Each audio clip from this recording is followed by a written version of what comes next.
has the power to impose tariffs at will. Some believe it could prove to be one of the most consequential decisions the top court will make. If the court rules against Trump, it could limit or strip him of one of the main tools he relies on for his foreign policy objectives. The president first said he may go to the court to hear those arguments in person, but now says he will not. The justices have expedited the case, so a ruling could happen in a matter of weeks. Still ahead, whether you ran the course or cheered from the sidelines, New York City is buzzing with excitement for this year's marathon. We've got the sights, the sounds, a photo finish, and the winners next. Plus, Tina Cervasio has a look at what's coming up on Sports Extra. Hey, Tina. 10 o'clock news. The Big Apple coming together for Marathon Sunday and to cheer on the more than 55,000 athletes as they gritted it through 5 boroughs for the 26.2-mile challenge before crossing the finish line in Central Park. Fox 5's Meredith Gorman has the sights and sounds from today's marathon. It's one of New York City's most iconic traditions.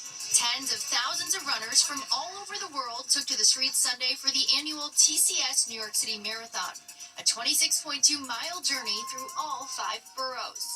We talked to Grand Marshal Cece Sabathia about the event. This is the best, city in the world, and one of the greatest events in the world. So to be able to see so many people come out, from the city, come out to the city, be, out of towners, to be able to come out and run this race. Like I said, I think the energy is going to be incredible. It's a day that for all of them, I think they'll never forget. There's nothing like the marathon. There's nothing like New York. From elite athletes chasing records to first-time runners simply hoping to make it to the finish line, every marathoner had their own story and their own reason to run. Logan has cerebral palsy, and this is his first marathon. He's doing it as a fundraiser for Greek Peak Adaptive Snow Sports. He is a skier, and he's trying to make the U.S. Paralympic team. So he's out there running, and I guess he's having a great time, and we're very proud of him. Along the course, runners drew strength from supporters cheering them on. From Staten Island to Central Park, crowds lined the route, waving signs, ringing cowbells, and shouting words of encouragement. I couldn't be more proud right now. I cannot wait to see her go by. We were just at the Bedford stop off the L to see her the first time, and then we came up here to see her for the second time. Indescribable. He was overwhelmed with emotion, and we're so excited to be here. A day that truly captures the spirit of New York, one stride at a time. Reporting from the Upper West Side, I'm Meredith Gorman, Fox 5 News.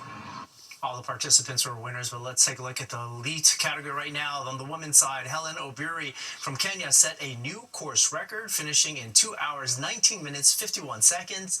She also won this race back in 2023. And on the men's side, it was as close as it gets. Look at that. Benson Kipruto, also of Kenya, took first place, edging out runner-up by a fraction of a second. Kipruto finished in 2 hours, 8 minutes, and 40 seconds. This was his first time running the New York City Marathon.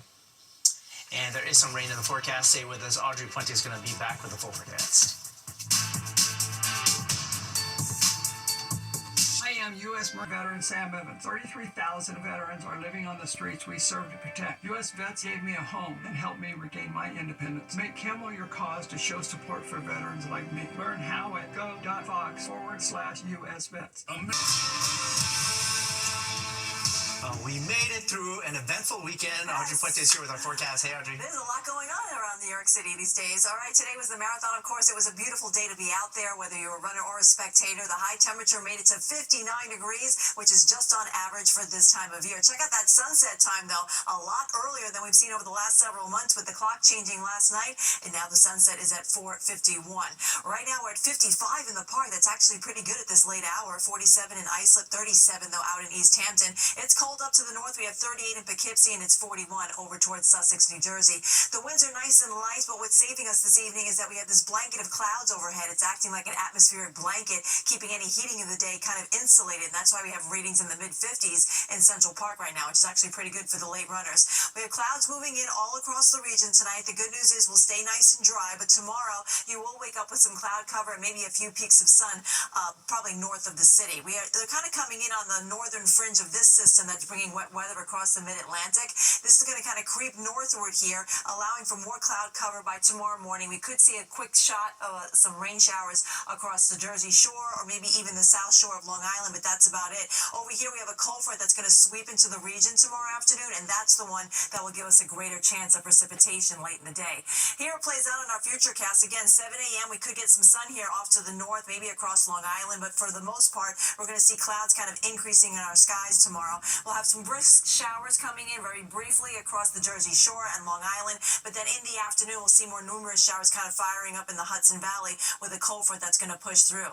Everything moves offshore, let's say around 8 or 9 o'clock tomorrow night, then we'll go mostly clear, and that's how we'll go into our Tuesday. So Election Day looks good. We'll have plenty of sunshine, no weather woes to get you over to the polls, and we'll stay nice and dry, it looks like, through the day on Wednesday. We'll have more clouds coming in. There's another rainmaker headed in our direction. However, it'll hold off the rainfall until late on Wednesday night, so that's some good news. Now, with the rain we're expecting tomorrow, it's going to be really light amounts. We're looking at less than a quarter of an inch, in fact, less than a tenth of an inch in many spots across the region, but of course, every little bit helps. We're running almost 8 inches below normal for this time of year, for the year rather, in Central Park as far as rainfall is concerned. 48 will be tonight's low in the park. Tomorrow we're going to about 59 degrees, and then we at 60 degrees on Tuesday. An evening shower likely on Wednesday. We'll have some clouds early on Thursday before the sun comes back in, and then another chance of rain on Friday night. That will linger into the first half of Saturday, so we'll start off a little wet, but it'll be drier by the afternoon as temperatures remain seasonable for this time of year. Arthur, over to you. And it gets dark early. All right, thanks so much, Audrey. Well, is it too early to talk about Christmas? Well, when we come back, we're going to be talking about why this year's Rockefeller Christmas tree is in our look ahead. It's after this break.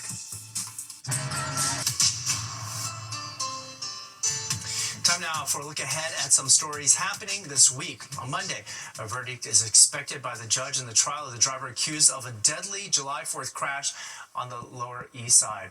Prosecutors say Daniel Hayden was allegedly driving drunk when he struck and killed 4 people at Corlears Hook Park last year on Independence Day. Several others were injured in that. Tuesday is Election Day, and if you didn't make it out to the polls during early voting, this is your final chance to have a say. New York polls will open 6 a.m. and close at 9 p.m. in the state of New Jersey. They also open at 6 p.m., but they close an hour earlier at 8 p.m. And on Thursday, the Rockefeller Christmas tree will be cut and prepared to be transported to Midtown Manhattan. The tree is coming from East Greenbush, New York. That's outside of Albany.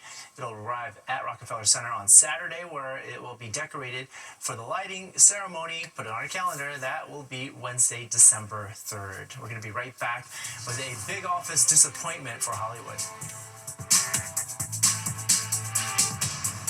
There's a myth. Well, raise health. Man, it was a horror show at the box office this Halloween weekend, and not because of the movies, but because ticket sales tanked, making it the worst weekend of the year thus far. Regretting You, based on a book by best-selling author Colleen Hoover, brought in $8.2 million, and that was good enough to narrowly beat out Black Phone 2, which took in just over $8 million. And that does it for the news tonight. Thanks so much for being with us. I'm Arthur Chien. Remember, for news anytime, you can go to our free Fox Local app and stay with us. Sports Extra with Tina Servasio starts right now.